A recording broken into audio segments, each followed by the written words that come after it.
পদ্মশ্রী পুরস্কারের জন্য মনোনীত হলেন মালদা শহরের বিশিষ্ট লেখক সাহিত্যিক অশোক কুমার হালদার। প্রাক্তন রেলকর্মী অশোকবাবু মালদার ইংরেজবাজারের বিধানপল্লী এলাকার বাসিন্দা। মুর্শিদাবাদের লালগোলার বাসিন্দা অশোকবাবু 1986 সালে পূর্ব রেলের মালদা ডিভিশনের রেলগার্ড হিসেবে নিজের কর্মজীবন শুরু করেন।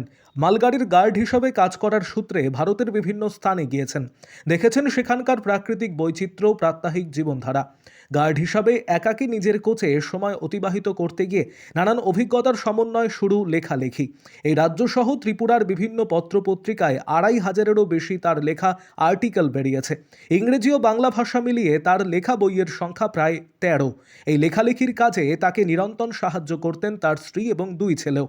এমনকি তার লেখনী দেখে 2019 সালে তাকে রাষ্ট্রপতি ভবনে ডেকে লেখালেখি চালিয়ে যাওয়ার জন্য উৎসাহ জুগিয়েছিলেন প্রাক্তন রাষ্ট্রপতি প্রণব মুখার্জি।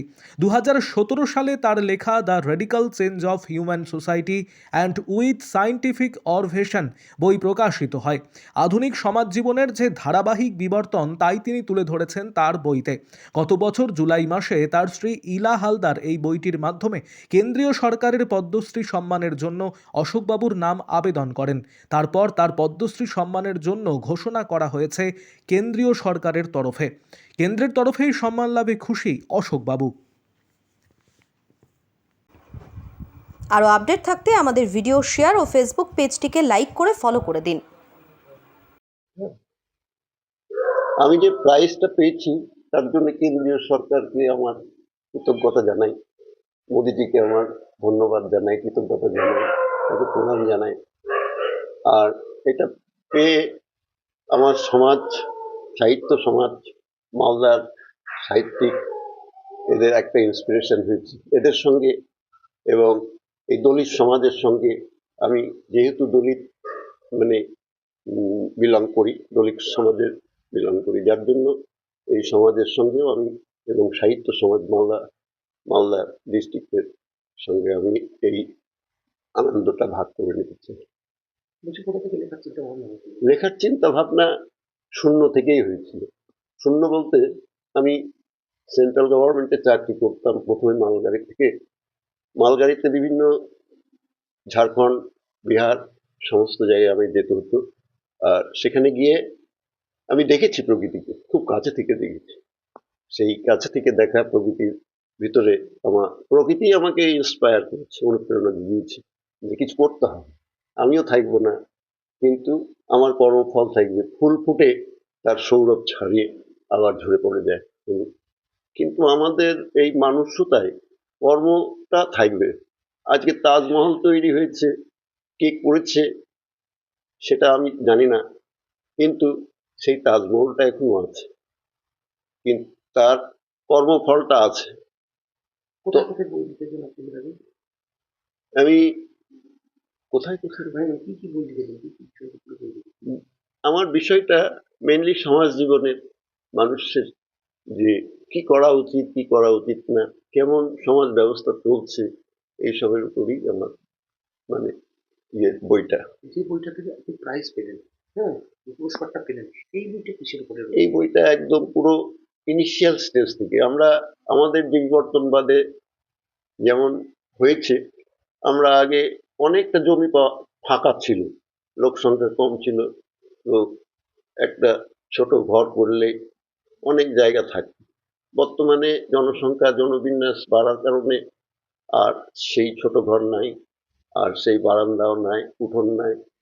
আর প্রকৃতির যে আনন্দ, সেই আনন্দ থেকেও আমরা আর মানে আমাদের যে যৌথ পরিবার ছিল সেই পরিবারটাও ভেঙে গেছে।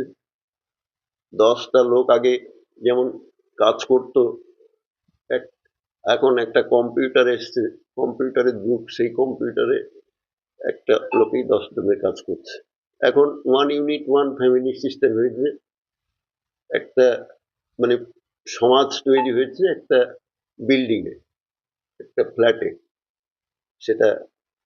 সেটারই আমি মানে যে বাস্তব রূপটা, চিত্রটা মানে কেমন বিগত দিনে কেমন ছিল সমাজের চিত্র, প্রকৃতি চিত্র, আর বর্তমানে কেমন অবস্থা হয়েছে, সেটারই আমি চেষ্টা করেছি আমার বইয়ে তুলে ধরা। বিভিন্ন কাগজে কি আপনি লিখেছেন? কাগজে আপনার লেখা যেটা বেরিয়েছে। আমার লেখা আনন্দবাজারে বেরিয়েছে। আনন্দবাজারে আমি ডেলি লিখি। আর মালদা সমাচার ওখানে বেরিয়েছি। তারপর ত্রিপুরাই থেকে আমার বেরায় লেখা, ডেলি লেখা। আগামী 2,500 থেকে 3,000 মতো আমি এই আর্টিকেল লিখেছি। আগামী দিনে কি চিন্তা ভাবনা রয়েছে? আগামী দিনে মানুষের মানে পাশে তো ওইভাবে দাঁড়াতে পারবো না। এই লেখার মাধ্যমে মানুষকে চেতনা যদি জাগে মানুষের, মানুষ আমার লেখাটা নিয়ে যদি সমৃদ্ধ হয়, তাহলে আমি আমার কর্ম সার্থক হবে এই আমি মনে করি। কত বছর ধরে বই লিখছেন আপনি? 30 বছর ধরে আমার এই লেখাটা এই পদ্ধতি পেয়ে আপনার কেমন লাগে? একটা ইন্সপিরেশন হয়েছে। এই ইন্সপিরেশনটা বেড়েছে, তার জন্য আমি মোদী সরকারকে যোগ্য পুরস্কার যে দিয়েছেন তার জন্য আমি হাজার হাজার নমস্কার জানাই। এর আগে একজন রাষ্ট্রপতির যোগ্য সঙ্গে কি দেখা করেছিলেন? হ্যাঁ, রাষ্ট্রপতি প্রণব মুখার্জির সঙ্গেও দেখা করেছিলাম। উনি আমাকে উৎসাহ দিয়েছিলেন। উনি খুব মহান মানুষ, ভালো মানুষ। ওই রকম মানুষ বাংলার মানুষ আমি দেখিনি আমার জীবনে, মানে ইয়ে হয়নি। আমি হাজার হাজার মানুষের সঙ্গে যোগ করেছি এই চাকরি করার সুবাদে, যার জন্য আমি ওনাকে দেখেছি একদম ব্যতিক্রম ধর্মী মানুষ। তারপরে উনি সবার সঙ্গে দেখাও করতেন না, এটাও একটা ব্যাপার ছিল। ও আমাকে ডাক দিয়েছিলেন। আমি ওনাকে বলেই ফেলেছিলাম যে স্যার আপনি আমাকে যে দেখেছেন, আমার তো আপনি আপনাকে দেখা মানে ভগবানকে দেখা আমি মনে করছি। এই বই লেখার পেছনে কে কে সহযোগিতা করতো আপনাদের? আমার পুরো পরিবার আমাকে সহযোগিতা করেছে। আমার স্ত্রী, পুত্র, এখন পর্যন্ত ওরা আমাকে কোনো কাজ করতে দেয় না। আমি যেটুকু চাকরি করতাম রেলে, সেই রেলের চাকরিতে ওদের রান্না বান্নাও করে দিতে হতো। অনেক সময় খাবার টাবার নিয়ে যেতাম, যেখানে মালগাড়ির সময় খুব কষ্ট ছিল। তারপরে মেল এক্সপ্রেসে তো রাত্রে আমার সঙ্গে ওদেরও ডিউটি করার মতো উঠতে হতো, জাগতে হতো। আবার আসলে বাড়িতে ফিরে আসলাম ডিউটি করার পরে, তখন ওদেরকে আবার আমাকে মানে দরজা খুলে দিতে হতো। তো আমার মানে আমার সঙ্গেই ওরা কর্ম করে গেছে, এখনো করছে, কিন্তু ইন্সপিরেশন আমাকে দিচ্ছে। এই মুহূর্তে দাঁড়িয়ে কেমন লাগছে এই পদ্ধতি পুরস্কার? পুরস্কার একটা ইন্সপিরেশন যোগায়। যেমন সাহিত্য পুরস্কার সাহিত্যিকদের যেমন ইন্সপিরেশন করে যে আরো আগে আমি মানুষের জন্য কিছু ভালো ভালো কাজ করে যেতে পারি, মানুষের জন্য, সমাজের জন্য, জাতির জন্য। এই ভাবনাটা আরো জাগে।